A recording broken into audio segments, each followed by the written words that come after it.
এবং ওরসে খাস হিজবুল্লাহর ইমাম জাকের পার্টি চেয়ারম্যান মহোদয়ের নির্দেশে চৌগাছা থানায় 10 নম্বর নারায়ণপুর ইউনিয়নের মহাপবিত্র মিশন, এই মিশন সভার সম্মানিত সভাপতি, মিশন প্রধান, মিশন সদস্যবৃন্দ এবং চৌগাছা থানার নেতৃবৃন্দ এবং চৌগাছা থানার বিভিন্ন ইউনিয়নের নেতৃবৃন্দ এবং প্রাণপ্রিয় জাকের ভাই এবং প্রাণপ্রিয় জাকের বোনেরা, সবার প্রতি রইল সালাম, আসসালামু আলাইকুম।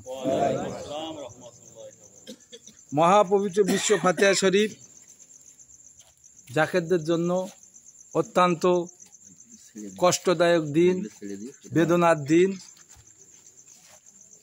এই বেদনার দিনেই আমরা যারা জাকের পার্টি করি, আমরা কিন্তু সেই কষ্ট অনুভব কতটুকু করতে পারি, অন্তরে কতটা ধারণ করি, আমার তা জানা নেই।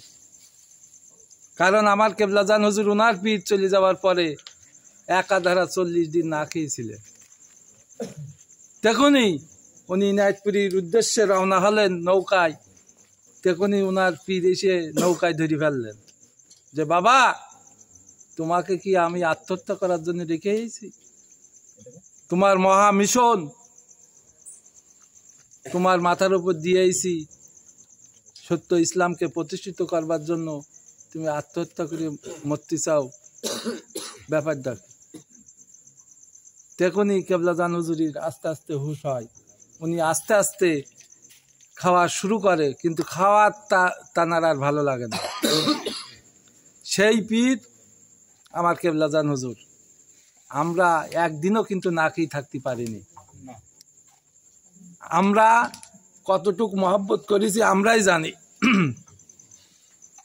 এই জন্যই কথাই বলে মৌখিক ভালোবাসার কোনো দাম নেই। এই মৌখিক ভালোবাসা টেকে না। যদি আত্মার জগৎ থেকে পরিপূর্ণ ভালোবাসা না করা যায়, সেই ভালোবাসা কোনোদিন টেকে না। এবং বর্তমান জামানায় আমার কেবলাজান হুজুরির ওফাতের পরে হিজবুল্লাহর ইমাম এই জাকের পার্টির ধারক এবং বাহক। আমার কেবলাজান হুজুর বলে গেছেন, আমার দেখার যদি আপনাদের স্বাদ হয়, তাহলে আমার কনিষ্ঠ পুত্র মোস্তফা আমির ফয়সাল মুজাদ্দিদি সাহেবের দেখলি স্বাদ পূর্ণ হয়ে যাবে। সেই স্বাদ উনি 8 মাস পরে, যে কোনি কারোরে কোনো কথা না জানে ঈদের আগের দিন বনানী পাক দরবার শরীফে আসলেন, কেউ বুঝতে পারিনি যে উনি চলে আসবেন। এর আগে মিডিয়ার যুগে আপনারা দেখেছেন যে হিজবুল্লাহর ইমাম আসবে সোনার পাহাড় নিয়ে, ফেরবেন সোনার পাহাড় নিয়ে, দেখেছেন না? তালি চলে এসেছিল, তালি সোনার পাহাড় কোথায় গেল? উনি কিন্তু যে কোনো কায়দায় আপনার এই থানার সভানেত্রী ওই দিন গিয়েছিল, আমরাও গিয়েছিলাম। উনি সাক্ষাৎ পেয়েছেন, উনার কি চেহারা, কি আদর জাকেরদের ওই দিন করলেন, এ জীবনে কল্পনা করা যাবে না। ওরস শরীফের মাঠে হিজবুল্লাহর ইমাম বলেছিলেন যে, আপনারা আমার কলিজার ধন, আপনাদের সামনে পালে আমার কলিজা ঠান্ডা হয়, আত্মা ঠান্ডা হয়, আপনারাই আমার সংসার। আপনি চিন্তা করে দেখেন, তিনি আপনার বাপ মা কোনোদিন এই কথা বলিছে কিনা? আমার তো বলিনি। যদি তাই বলি থাকে, তাই হয়ে থাকে, তাহলে তার জন্য আমরা কি করছি? আজকের আমরা কিন্তু শেষ পর্যায়ে চলে এসেছি। এখন জাকের পার্টিতে কিটা কতক্ষণ থাকতে পারবে আমার জানা নেই। গত শুক্রবারে, বৃহস্পতিবারের দিন, বুধবারের দিন হিজবুল্লাহর ইমাম কিন্তু ফোন দিয়েছিল জেলা সভাপতির কাছে, হাজী সাহেব কেমন আছেন? মালিকের দয়ায় ভালো আছি, খেদমত দেবেন 5 লাখ। তার আগে বলছিল যে টাকা আমি কেন আপনাদের কাছে একভাব চাই, দুদিন পরে বসবেন। তারপরে 5 লাখ টাকা চালেন, চাওয়ার পরে আমরা এই খেদমতের কথা বলেছি, বলে কি করব, সবাই শুনিয়ে যায়, শোনে, খেদমত কিন্তু কেউ করে না। খেদমত কিন্তু জেলার সভাপতির না, এই থানার সভাপতি মিন্টু ভাইরও না, জাকের পার্টি, আমরা যারা জাকের পার্টি করি যারটা তারই। হিজবুল্লাহর ইমাম বলেছে যে আপনারাই আমার সংসার, তাহলে কি আমি আপনি কি সংসারের সদস্য হতে পেরেছি? সদস্য হতে যদি পেরে থাকি, তাহলে হিজবুল্লাহর ইমাম যা হুকুম দেবে এতে যদি আমি নুক্তা মারি, তাহলে আমার ইমান আকিদা থাকছে?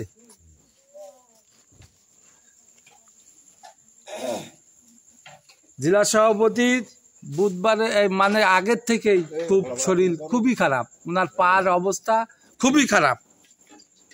বৃহস্পতিবারের দিন মিশন ছিল ঝিকরগাছায়, বললে আমি তো মোটে পাপ তুলতে পারছি না, তো তোমার মিশনে যাব কিভাবে? উনি গেল না, আমার মতন আমি মিশন করলাম। মিশন শেষ করে এসে ওনার ফোন দিচ্ছি, ফোন ধরে না। ফোন যখন না ধরলো, খানিক পরে উনি ব্যাক করে বলছে আমি তো হসপিটালে, আমার ডাক্তার বলছে অপারেশন হতে হবে, এখনই ভর্তি হতে হবে। কিন্তু ভাইজান তো আমার জাতি বলিছে শুক্রবারে অবশ্যই যাবেন, এবং চাচা মিয়াও আমারে বলিছে যে জুম্মার আগে আপনি হাজির হবেন। তা কি করব, ডাক্তার বলছে হসপিটালে ভর্তি হবে। আমি ওমর ভাইয়ের সাথে বলেছি যে ঢাকায় যাওয়ার জন্য একজন লোক, মিলনের সাথে কথা বলেন, একজন লোক ফিট করেন। দেখুন আমি সরাসরি বললাম আপনি মরে গেলেও আপনাকে যেতে হবে, কারণ হিজবুল্লাহর ইমাম আপনাকে হুকুম দিয়েছে। আর হিজবুল্লাহর ইমাম আপনাকে বলেছেন ওই পার ব্যাপারে যে আমি ওইটা দেখবো, ও অসুবিধে নেই, দেখবো আপনার পার বিষয়। তাহলে এখন ইমানের তো জোল থাকা লাগবে। আর ডাক্তার বলছে ওতে পয়জন হয়ে গেছে, আপনাকে অপারেশন করতে হবে, আজকেরই ভর্তি হন। তা আমি বললাম আপনি মরেন বাঁচেন, কালকে সকালে উঠে ভোরবেলা ঢাকার উদ্দেশ্যে রওনা দেবেন, চেয়ারম্যান স্যারের বলবেন, বলার পরে যে সিদ্ধান্ত হয় তাই এসে করেন। তাহলে ওই সিদ্ধান্ত, তাহলে আমি ভোরবেলা চলে যাব। যথারীতি 11:30টার ভেতরে ঢাকায় পৌঁছে গেছে, শুয়ে আছে। শুয়ে থাকার পরে দরবারে আলোচনা হচ্ছে যে খেদমতের কি ভাব। মুরাদ ভাই বলে খেদমত বুঝ আছে তো হাজি, তা খেদমত দেখা যাক ভাই, সবার তো বলা আছে। যাই হোক, খেদমতের যা হইল তাতে আর খেদমত ভাইজান গ্রহণ করে না। আর নালিশ তো পড়ি থাক, সামনে যাওয়াই মুশকিল হয়ে যাচ্ছে, তো নালিশ কথা বলার কোনো উপায় নেই, সুযোগ নেই। শেষমেশ সবারই বিদায় দিয়ে ওনারে বললেন যে আপনি থাকেন। তা আমি আর রাত্রি আর ভয়তে আর কথাই বলি, বললাম যাই হোক, তারপর সকালে দেখবেন। যাই হোক, সকালবেলা উনি ফোন দিয়েছে, না রাত্রিই ফোন দিয়েছে। ফোন দিয়ে বলছে আমারে তো থাকতে বললো, তা আমার মনে হয় আমি তো নালিশ দিতে পারিনি, তা উনি তো সব জানে, তাহলে আমার মনে হয় এই সমস্যা সমাধানের জন্য আমার রেখিতেছে। এখন যাই হোক, থাকার পরে ওই রাত্রি ভোরবেলার দিকে ওনার যে পয়জন হয়েছে, ওই পয়জন ফেটে বেরিয়ে গেছে, ফেটে একেবারে বেরিয়ে গেছে। তা ভোরবেলা সকালবেলায় বলছে যে আমার তো সে মিলন ফেটে বেরিয়ে গেছে, আমার তো শরীর এখন খুব ভাল লাগছে, ব্যথা আছে কিন্তু ব্যথা হয়তো থাকবে না। ওই আবার প্যারাসিটামল এই নাপা খাতি বলিল, স্যার বললো নাপা খান। ওই দিনে ওই যে খাইরুল ভাই ছেলে অসুস্থ ছিল, ওই দিনের কথা যে নাপা খান। তা ওমর ভাই আবার কিনে দিলে নাপা, ওই নাপাই খেয়ে যাচ্ছে। তা এরবারে দেখেন কি খেলা, যদি ওই দিন উনি না যায়, হিজবুল্লাহর ইমাম কিন্তু প্রতিনিধি ঠিক করে রেখেছে। তারপরে ওনাদেরকে সংসদ ভবনে প্রতিনিধি হিসেবে পাঠালেন। সারা বাংলাদেশের ভেতরে দুটো সভাপতির হচ্ছে এলাও, যশোর জেলার সভাপতি এবং ব্রাহ্মণবাড়িয়া সেলিম কবির, এই দুটো সভাপতির হচ্ছে ওখানে ওই প্রতিনিধির সাথে থাকবে। তা সেলিম কবির ভাই যানজটের কারণে উনি পৌঁছতে পারেনি, একমাত্র জেলা সভাপতির মধ্যে যশোর জেলার সভাপতি। তাহলে এই যশোর জেলার সভাপতি যে হুকুম মানে এবং খেদমত করার জন্য যা যা করার দরকার উনি কিন্তু করে। সেই কারণেই তো হিজবুল্লাহর ইমাম ওনাকে ভালোবাসে, না অন্য কোনো কারণে। এই দলে খেদমত ছাড়া কিছু না,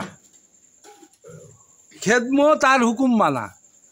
আর হিজবুল্লাহর ইমাম বলছে সামনে যে মহা গজব আসবে, এর থেকে বাঁচার উপায় হচ্ছে খেদমত। যারা খেদমত করবে তারা ছাড়া বাঁচতে পারবে না, এবং যারাই খেদমত করে তারাই হচ্ছে মুমিন। এখন খেদমতের দুই ধাপ চলে গেছে, শুক্রবার আর গতকাল ছিল সোমবার। খেদমত কিন্তু এইভাবে উনি ধরে না, বকাবকি করে, আবার খেদমত নিয়ে নেয়। কিন্তু উনি বলেছে শুক্রবার 2 দিন 3 দিন এই হচ্ছে শেষ, যদি পরিপূর্ণ করে দিতে পারেন দেবেন, না হলে পরেরটা পরে বসবেন। আর আপনার সময় আছে 3 দিন, এই 3 দিন আপনারা ইউনিয়নে থানায় যেয়ে খেদমতের বুঝ করবেন, কেউ বসে থাকবেন না।